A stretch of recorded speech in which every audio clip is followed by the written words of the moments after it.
আজকে বান্দরবানের সাপ্তাহিক বাজারে গিয়ে কি কি কিনলাম, কি কি দেখলাম সবকিছুই আপনাদের সাথে শেয়ার করব। আশা করি ভিডিওটা আপনারা এনজয় করবেন। হ্যালো এভরিওয়ান, বেকুন্দ্রা জুজু সবাইকে নমস্কার এন্ড আসসালামু আলাইকুম। আশা করি সবাই ভালো আছেন। তো আমিও ভালো আছি। যেহেতু হচ্ছে যে বাসায় আসছি, বাসায় আসার পর থেকেই তো ঘুম খাওয়া, মানে বাড়ি থেকে আমি বাইরে হই না, কখন সকালে হচ্ছে কখন রাত হচ্ছে এটা বুঝি না, মানে সারাদিন রুমের ভিতরে ঘুমাইতে থাকে। অ্যান্ড ভাই এত বেশি মাথা ব্যথা শুরু হয়ে গেছে ঘুমাইতে ঘুমাইতে। তো মাকে বললাম যেদিন হচ্ছে বাজার বার থাকবে সেদিন আমাকে সকাল সকাল হচ্ছে ঘুম থেকে তুলে নিয়ে আমার মায়ের সাথে নেওয়ার জন্য। এর আগে 2 দিন আমি বাজার বার মিস করছি বাসায় আসার পর। তো আজকে আর মিস করলাম না। আজকে বেসিক্যালি ঘুম থেকে তাড়াতাড়ি ওঠার রিজন হচ্ছে আমার বিড়ালকে কারা জানি কি করছে, পুরো ওর চোখে হচ্ছে ইনজুর হয়ে গিয়ে একদম ইনফেকশন হয়ে গেছে।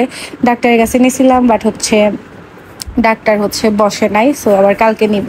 তো এই যে ফাইনালি বাজারে ওখানে পৌঁছাই গেছি। আর আমরা বরাবরের মতো হচ্ছে আগে কলা বাজার থেকে শুরু করে ঘোরা শুরু করি।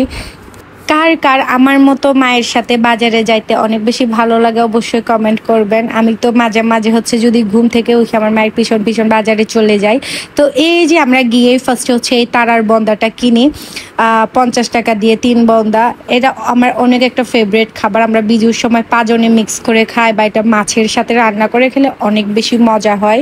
তো এই যে আমি আর আমার মা হাঁটতেছি, আমি হচ্ছে তারা বন্দাগুলো নিয়ে তো আর একটু ভিডিও ক্লিপ নিতেছিলাম। ভালোই লাগতেছে অনেকদিন পর, মানে নিজের এলাকায় সাপ্তাহিক বাজারে গেছি বলে কথা। আর এই যে আজকে বাজারে অনেক অনেক ভিড়, বাট আমার মনে হয় আজকে তেমন বাজার উঠে নাই অন্য দিনের তুলনায়। তারপর এগুলো বাঙালিরা কি বলে আমি সঠিক জানি না, বাট এগুলোকে আমরা হচ্ছে বিগল বিজি বলি। এটা নিয়ে নিছি। আর একটু সামনে যেতেই হচ্ছে যে এই যে ব্যাঙের ছানা বিক্রি করতেছিল। এগুলো হচ্ছে একদম জীবিত ব্যাঙ, অ্যান্ড হচ্ছে এই যে ব্যাঙ ছিলা ব্যাঙও সেল করতেছে, বাট আমি নিই না। আমার কেন জানি এই ছোট ছোট ব্যাঙগুলো খেতে একদমই ভালো লাগে না, বাট আপনাদেরকে ভিডিওতে দেখানোর জন্য আমি জাস্ট একটু ভিডিও করে নিছি। আমার কেন জানি বড় ব্যাঙগুলো খেতে ভালো লাগে, সাবারাং দিয়ে একটু ঝোল শুকনা করে, উফ জাস্ট ওয়াও খাইতে গাইস। বাট আমি আজকে বাজারে গিয়ে বড় ব্যাঙ পাই নাই। আমার পোড়া কপাল। যে আঙ্কেলটা ব্যাঙ সেল করতো উনি হচ্ছে রাঙামাটি শিফট হয়ে গেছে। তো এই যে এগুলো কি কচু বললে আই ডোন্ট নো, বাট এগুলো আমার মা রান্না করলে অনেক বেশি মজা হয়। ফার্স্টে আমার মা বেছে বেছে নিতেছিল। আমার মায়ের এত মুড সিং ভাই, ফার্স্টে 1 কেজি নিছে, এরপরে আর 1 কেজি মেপে নিছে। আর মায়ের সাথে বাজারে গেলে আমি মাঝে মাঝে খুবই বিরক্ত হয়ে যায়, ভালোও লাগে। বিরক্ত হওয়ার রিজনটা আমি বলি। আমার মা হচ্ছে যে বাজার করতে করতে ডিরেক্ট বাজারের বস্তা নিতে পারে না, তাও বাজার করে। ভাই আজকে আমার মায়ের সাথে বাজারে গিয়ে আমার ডিরেক্ট কোমর ব্যথা উঠে গেছে। সো কার কার মা এমন করে অবশ্যই কমেন্ট করে জানাবেন। আর আমার মা তো অনেক বেশি সবজি খেতে পছন্দ করে, যার জন্য সে বাজারে গেলে অলওয়েজ হচ্ছে যে এই যে কচু, বেগুন, টমেটো, মানে সবজি ভাই বস্তা ভরে নিয়ে আসবে। মানে লাইক সবজি নিতে নিতে বস্তা আলগাইতে পারে না, এমন একটা অবস্থা। তো এই যে মায়ের পিছন পিছন হাঁটতেছি আর একটু ভিডিও ক্লিপ নিতেছি আপনাদের সাথে শেয়ার করার জন্য। যেহেতু আমরা আদিবাসীরা অনেক বেশি সবজির সাথে হচ্ছে শুটকি খেতে পছন্দ করি, আর আমাদের বাজারগুলো তো অনেক বেশি সবজির পাশাপাশি হচ্ছে শুটকিও সেল হয়। তো আমি হচ্ছে আস্তে আস্তে করে যাচ্ছিলাম কি নেওয়া যায়, আমার পছন্দের খাবারগুলো দেখতেছিলাম, বাট আজকে আমি তেমন আমার কোনো পছন্দের খাবারই পাই নাই। ওই যে ভিডিওর মাঝখানে বললাম না সবজি খেতে অনেক বেশি পছন্দ করে, এই যে মিষ্টি কুমড়ার শাক নাকি লাউ শাক নিয়ে নিছে। দেন হচ্ছে যে আমি হচ্ছে বিনি ভাত পেয়ে গেছি অনেকদিন পর, আমার অনেক খাওয়ার ইচ্ছা হলো, সো আমি একটু খেলাম। অ্যান্ড হচ্ছে এই যে ভুট্টা, এই ভুট্টাগুলো কার কার এলাকাতে আছে অবশ্যই কমেন্ট করবেন।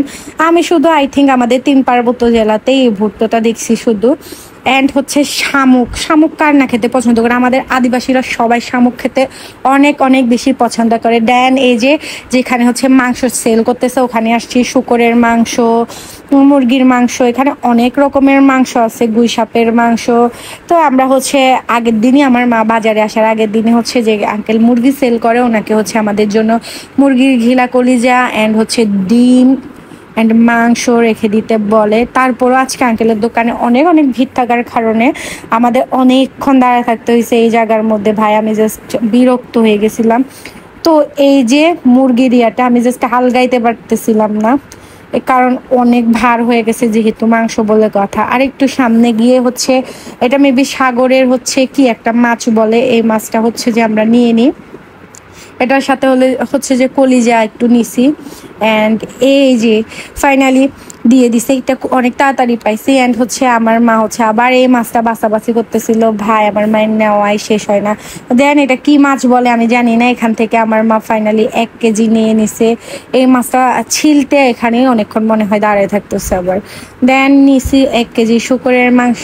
এরপর সব কিছু নেওয়া শেষে আমি আগে আগে হাঁটতেছিলাম আর আমার মারা ওই যে পিছনে অনেক। কারণ ভাই আমার মায়ের সাথে বাজারে আসলে বললামই তো অনেক অনেক বেশি হচ্ছে বিরক্ত হয়ে যায় আমি। কারণ একটা নিবে আরেকটা দেখবে, আরেকটা নিবে আরেকটা দেখবে, এরকম একটা অবস্থা। এরপরেই যে মধু রসমালাইয়ের এখানে আসলাম। তো বাজারে আসছি, রসমালাই না নিলে কি হয় বলেন। সো ফাইনালি আমরা একটা রসমালাই নিয়ে নিই বাছাবাছি করে। আমার মামা এখানে হচ্ছে তরমুজওয়ালার সাথে মজা করতেছিল। দেন আমি আমার মাদেরকে রেখে আগে আগে হচ্ছে যে ট্রাফিক মোড়ে এসে যাই। এদিকে ফোনের লাইট অন গাইস, আমি জানতাম না। দেন আমার মা আসলো। আমার মা হচ্ছে যে আমি আসার পরে অনেকক্ষণ পর আসছে, উনি বাজার ঘুরতেছিল। তারপর আমরা সিএনজিতে উঠে বাসার উদ্দেশ্যে রওনা দিলাম।